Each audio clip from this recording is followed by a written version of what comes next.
Hello viewers, welcome back to my channel. చతుర్విధ ప్రక్రియలు అనే ఈ టైటిల్, ఈ సింబల్స్ చూడగానే మీకు చిన్నప్పుడు మీ టీచర్ పలక బల్పం చేత పట్టించి చెప్పినటువంటి ప్లస్ మైనస్ లెక్కలన్నీ కూడా గుర్తొచ్చుంటాయి కదండి. ఇవన్నీ కూడా 6 చాక్లెట్లు, ముగ్గురికి పంచం అనే భాగాహారం లెక్కలు, మనకి ఎక్కాలు గుర్తొచ్చి ఉంటాయి.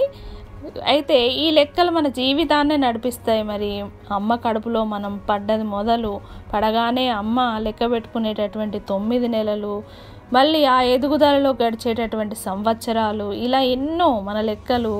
పొద్దుట్లేవగానే పాలవాళ్ళ లెక్కలు, పేపర్ వాళ్ళ లెక్కలు, నెల రాగానే జీతం లెక్కలు, అబ్బబ్బా ఒకటా రెండా, ఇవన్నీ కూడా. అయితే ఈ లెక్కలలో మన జీవితాన్నే చెప్పేయచ్చు.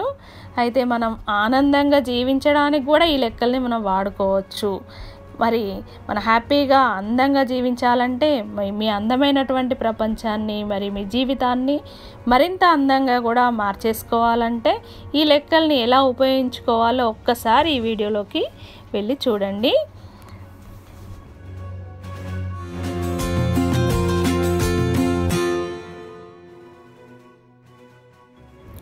మొదటిది కష్టాలు ప్లస్ సుఖాలు కలిస్తేనే జీవితం.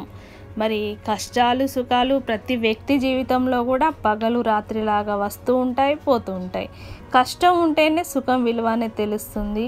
మరి అందుకే ఈ రెండింటిని కూడా సమానంగా చూసినప్పుడే మనం జీవితంలో ఇవి రెండు కూడా కలిసి ఉంటాయి అని అనుకుంటేనే మనం లైఫ్ని పాజిటివ్గా చూడగలుగుతాము.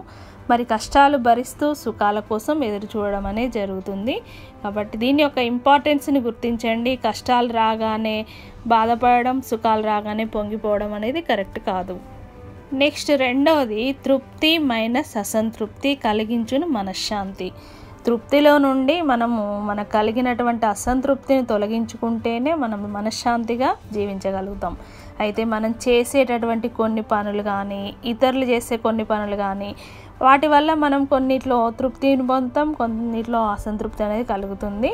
మనం సక్సెస్ఫుల్గా కంప్లీట్ చేసుకున్నవి, కంప్లీట్ అయిన పనులు తృప్తినిస్తాయి. సగంలోనే ఆగిపోయి ఎంతకు ముందుకు జరగక సతాయించే పనులు అసంతృప్తిని కూడా కలిగిస్తాయి. మరి అందుకే మనం పెద్ద పెద్ద గోల్స్ని పెట్టుకొని పాకలాడకుండా చిన్న గోల్స్ని పెట్టుకొని అది పూర్తి కాగానే మరొక స్టెప్ తీసుకోండి. అది సాధించిన తృప్తి అనేది ఇంకో దాన్ని చేరేలాగా చేస్తుంది. కాబట్టి ఇంకా మన మనసుకి నచ్చిన పనులు కూడా ఎంతో తృప్తినిస్తాయి. ఈ బిజీ లైఫ్లలో మనము తృప్తినిచ్చే హాబీస్, మన అభిరుచులకి కొంత సమయాన్ని కేటాయించండి.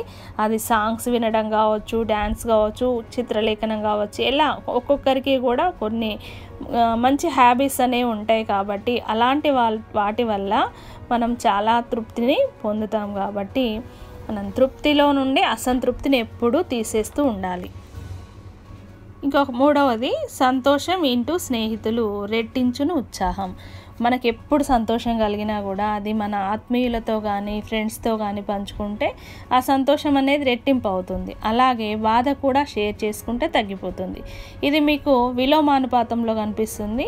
అంటే ఒకటేమో మనకు అవసరమైంది పెంచుకోవచ్చు, అవసరం లేని దాన్ని తగ్గించుకోవచ్చు. అంటే ఇంటూ అనేది మనకు 2 విషయాలలో మంచినే కలుగజేస్తుంది. అంటే ఈ 2 విషయాలలో కూడా ఏది అవసరమో దాన్ని పెంచుతుంది, ఏది అనవసరమో దాన్ని తగ్గిస్తుంది. కాబట్టి ఈ మల్టిప్లై చేసుకోవడం అనేది మన చేతిలోనే ఉంటుంది.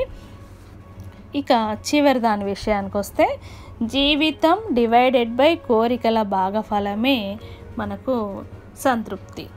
అందరి జీవితం కూడా వడ్డించిన విస్తరి కాదండి. ఎన్నో మనం సాధించుకోవాల్సి వస్తుంది. జీవితం ఆనందంగా ఉండాలంటే దానికి మనం ఎంచుకునేటటువంటి కోరికలే కారణమవుతాయి. కొన్ని అత్యాశలు జీవితాన్నే ముంచేలా చేస్తాయి. కాబట్టి ఏది ఇంపార్టెంట్, ఏది మన జీవితాన్ని హ్యాపీగా ఉంచుతుందో అలాంటివి మాత్రమే సెలెక్ట్ చేసుకోండి.